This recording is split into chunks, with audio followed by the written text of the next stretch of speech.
Hello friends, welcome to খেল দুনিয়া। গত পরশুদিন ডার্বি ম্যাচে রেফারির একটি সিদ্ধান্তকে ঘিরে বিতর্কের ঝড় ওঠে। টিভি রিপ্লেতে দেখা যায় যে একটি বল পিভি বিষ্ণুর শট মারা একটি বল আপুইয়ার হাতে লাগছে এবং সেটা টিভি রিপ্লেতে স্পষ্টই দেখা গেছে যে তার হাতে টাচ করেছে হালকাভাবে।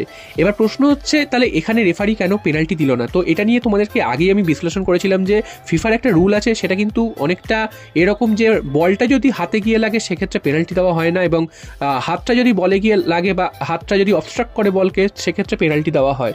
তো এটা একটা কিন্তু বিতর্কিত একটা বিষয়, কারণ কখন কোনটা কে মানবে সেটা তার নিজের ওপর ব্যাপার।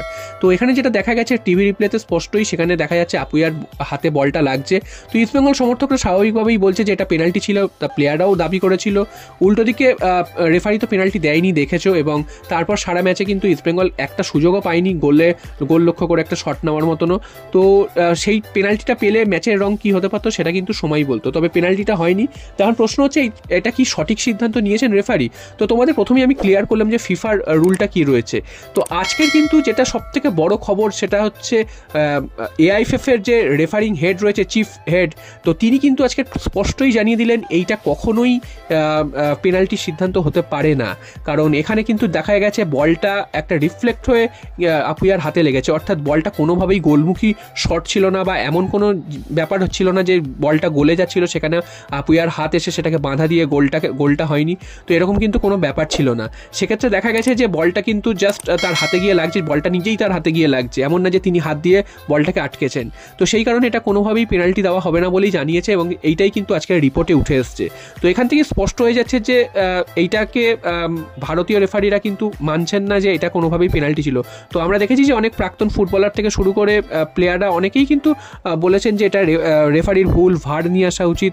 তো আজকে কিন্তু ব্যাপারটা ক্লিয়ার হয়ে গেল যে এটা কোনোভাবেই পেনাল্টি ছিল না, যদিও বিতর্ক এখানেও থাকবে, কারণ কে কি মনে করছে সেটা তার নিজের ব্যক্তিগত ব্যাপার। কারণ এখানে ফিফার রুলটাই এমন ডিসপুট যে এখানে কেউই কিন্তু বলতে পারবে না জোর দিয়ে যে এটা পেনাল্টি ছিল বা পেনাল্টি ছিল না, কারণ ফিফার রুলটা তোমাদের আগেই বললাম যে হাতে লাগলে যে সবসময় পেনাল্টি হবে তা কিন্তু নয়।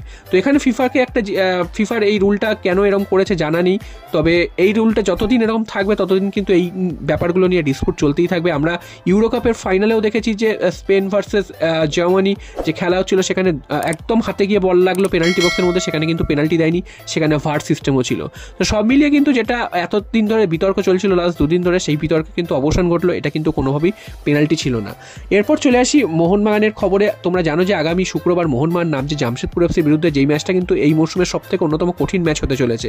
এতদিন কিন্তু এই ম্যাচটাকে এতটা কঠিন মনে হয়নি। এর ফার্স্ট লিগে মোহনবাগান ঘরের মাঠে 3-0 গোলে উড়িয়ে দিয়েছিল জামশেদপুরকে। জামশেদপুর সেই ম্যাচে দাঁড়াতেই পারেনি, তবে হঠাৎ করেই জামশেদপুর খুবই ভালো খেলতে শুরু করেছে, পরপর ম্যাচ জিততে শুরু করেছে, এবং ওপরের দিকের দলদের তারা কিন্তু হারিয়ে এই মুহূর্তে কিন্তু এমন একটা জায়গায় রয়েছে তারা কিন্তু মোহনবাগানকে প্রায় তাড়া করছে বলাই যায়। ব্যাঙ্গালোর এফসি পরপর কয়েকটা ম্যাচ হেরে নিজেরাই ব্যাকফুটে চলে গেছে, উল্টো দিকে জামশেদপুর কিন্তু পরপর কয়েকটা ম্যাচ জিতে এসে ওপর দিকে উঠে এসেছে। তো সেই জামশেদপুরের বিরুদ্ধে মোহনবাগানকে খেলতে হবে, তাও আবার মোহনবাগানের এটা অ্যাওয়ে ম্যাচ, অর্থাৎ জামশেদপুরে গিয়ে খেলতে হবে। তো যথেষ্ট কঠিন ম্যাচ হতে চলেছে, এবং এই মুহূর্তে জামশেদপুর যে ফর্মে রয়েছে সেই ফর্মটা যদি মোহনবাগান ম্যাচেও দেখায়, মোহনবাগানের কপালে কিন্তু দুঃখ রয়েছে, কারণ মোহনবাগান কিন্তু লাস্ট ম্যাচটা ইস্টবেঙ্গলের বিরুদ্ধে জিতলেও একদমই জঘন্য ফুটবল খেলেছে, একের পর এক সুযোগ মিস, এছাড়াও যথেষ্ট মিস পাস হয়েছে। তো সব মিলিয়ে কিন্তু মোহনবাগানের জন্য বিশাল একটা চিন্তার বিষয়। আর যদি মোহনবাগান এই ম্যাচটা জিততে পারে সেক্ষেত্রে তো মোহনবাগানের সোনায় সোহাগা, কারণ মোহনবাগান কিন্তু এক লাফে অনেকটা দূর এগিয়ে যাবে, সেখানে কিন্তু প্রায় ধরাছোঁয়ার বাইরে চলে যাচ্ছে অন্যান্য টিমগুলোর থেকে।